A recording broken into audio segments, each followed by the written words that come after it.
Would you show up for someone who wasn't expecting you, just because your heart told you to? Well, she did, and that one choice, it changed 3 lives forever. Watch till the end, because you won't believe what happened when a poor nurse walked into the wrong home, at the right time. The phone buzzed violently on the edge of her nightstand. Nurse Amelia Reyes, 27, half asleep in her tiny studio apartment in the outskirts of the city, rubbed her eyes and checked the time, 3:07 a.m. Her heart skipped. A call at this hour almost always meant bad news. She fumbled for her phone, the screen bright in the dark room. "Hello," she whispered, voice hoarse. A male voice, weary and broken, echoed from the other side. "Hello, is this Nurse Lewis? Please, my daughter's fever is getting worse. I don't know what else to do. I called the service and they said someone would come." Amelia blinked. "I think you have the wrong number." But before she could finish, she heard something else, a child's soft whimpering, followed by the man's desperate plea.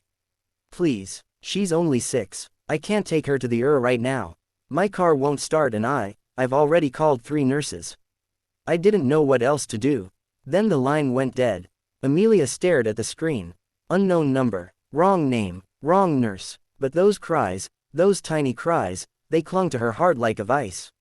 She was barely surviving on her wages, scraping together meals, taking extra shifts, barely sleeping. But something inside her refused to ignore what she heard. She could have rolled over. She could have gone back to sleep.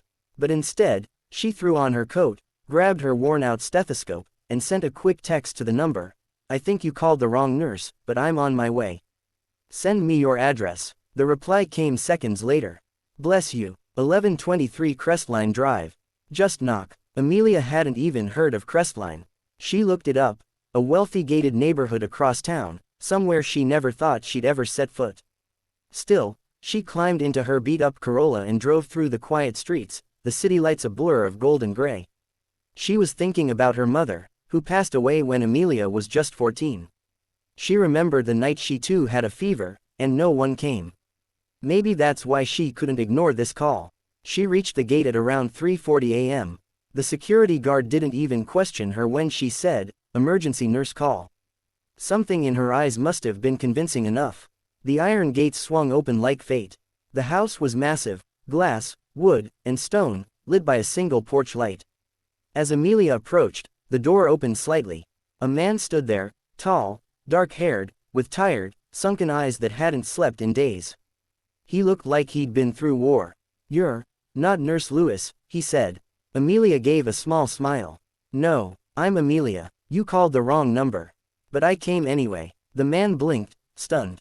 But before he could say more, a soft, raspy voice from behind called out, "Daddy, my head hurts." Amelia moved past him instinctively, like it wasn't a stranger's house, like it wasn't the middle of the night. Like this child, this moment, belonged to her heart.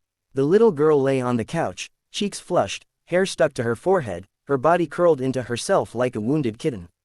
Amelia dropped to her knees, gently touching her head. "Hi sweetie, I'm a nurse. I'm here to help," she whispered. She checked her temperature, 104.3 degrees Fahrenheit.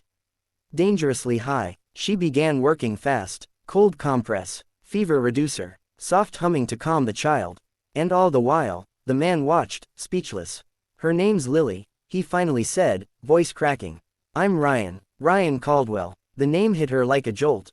Ryan Caldwell, wasn't he the CEO of Caldwell Robotics, the multi-billion-dollar tech firm? She'd read about him in newspapers. His wife passed 2 years ago in a car accident. Rumor had it he'd shut down emotionally after that, raising Lily on his own. And now, here he was, completely human and fragile. Hours passed. Amelia didn't move. She stayed by Lily's side, even as the fever slowly broke. Ryan brought her water, a blanket. He didn't ask why she came. He just watched in quiet awe. By dawn, Lily was asleep again, this time, peacefully. Amelia stretched her aching limbs.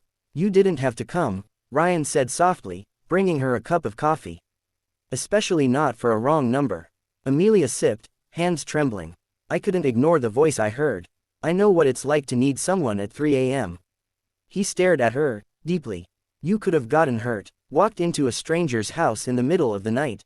"I took a risk," she smiled. But Lily's smile made it worth it. He nodded. "And then, he said something that would change both their lives forever. Don't leave. Amelia looked up, confused. I don't mean now, he continued. I mean, don't leave us. I know this sounds crazy. But you came when no one else did. You didn't ask for money. You didn't hesitate. My daughter, she hasn't smiled since her mom passed. Until tonight. Amelia's throat tightened. I don't have a family, she whispered. I lost mine too. Maybe that's why I came. They both sat in silence, the air between them heavy with unspoken connection. Outside, the sun began to rise. And inside that mansion, a nurse who wasn't supposed to be there, found herself exactly where she was meant to be. It had been 3 weeks since Amelia Reyes walked into the wrong house, but the right moment. 3 weeks since she stayed up with a sick child she'd never met, and left that morning with a part of her heart she hadn't even known was missing.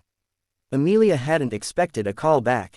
She assumed it was just a one-night miracle, the kind that life lets you hold for a moment before taking it away. But that afternoon, Ryan Caldwell called. I'm not asking you to move in, he'd said, nervously. I just thought, maybe you'd check on Lily.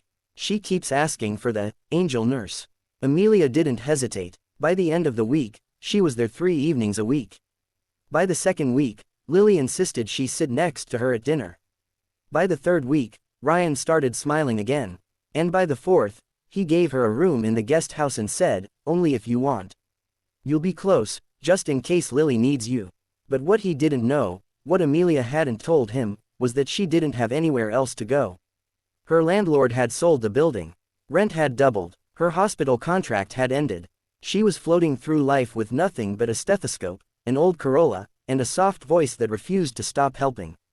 So when Ryan said, stay if you want, he had no idea he'd just saved her too. Lily, now fully recovered, followed Amelia around like a shadow. She braided Amelia's hair, colored pictures of their new family, and started sleeping peacefully again. She no longer woke up screaming for her mom. Instead, she reached out for Amelia's hand. One night, as they read bedtime stories, Lily asked, are you my new mommy? Amelia froze. Her eyes watered. Ryan, who had been listening from the hallway, stepped in slowly. No, sweetheart, but she's someone very special. Lily frowned. But I love her. Amelia bent down and hugged the girl tight. I love you too, Lily. And I'm not going anywhere. Later that night, Ryan stood by the kitchen window, arms crossed, watching the rain tap against the glass. Amelia walked in quietly, drying a dish. She didn't mean to make things awkward, he said without looking. It wasn't awkward, she replied. It was beautiful. He turned to her, eyes searching. Amelia, I haven't let anyone in this house since my wife passed. You didn't just walk in, you healed this place. She looked down, heart pounding. You saved me too. You just don't know it. Silence hung between them like warm fog. Until he reached out, and gently took her hand. The next few months passed in a blur of quiet routines and deepening bonds. Mornings with breakfast laughter. Evenings spent helping Lily with her homework.